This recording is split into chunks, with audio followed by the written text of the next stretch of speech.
It was midnight when I felt it for the first time. I saw a shadow walking through my house. I thought it would be because I was hearing all sort of nonsense about the house I bought. However, those things became regular as the days passed. I could see shadows moving around. On further close notice, I realized that the shadows were always outside, and I could see them through windows. I came to conclusion that it was someone who was playing tricks because of the history of the house.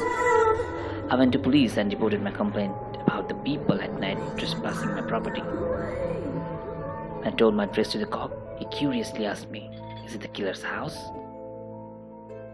2 months ago, I moved to the countryside after my retirement. The house which I bought belonged to a notorious serial killer, but that was 15 years ago. He was sentenced to death, which was executed years before I bought the house, so there was no harm to stay in it. The neighborhood was good and the house was beautiful indeed. Nonetheless, I heard things before buying the house, such as spirits of the killer and victims. I did not believe in any such rubbish paranormal things. However, the shadows kept visiting. In one occasion, a shadow did something strange. It waved at me. Still, I was sure about my belief of non-existence of paranormal things. However, one day, while having lunch with my neighbor, I came to know the details. My neighbor lived there since past 20 years. He told me how heinous the killer was. The killer would keep the corpses in the sitting room and kitchen. He would prop the bodies on chairs nicely and then talk to them. To the corpses? He talked to the dead bodies?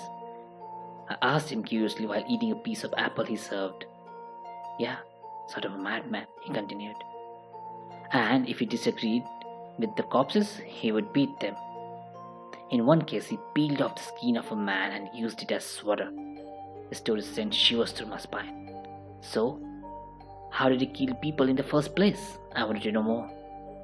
My neighbor replied in different ways. I don't know all cases, but in some cases, he would give victims poisonous apples to eat. If you like the story, then please subscribe to the channel.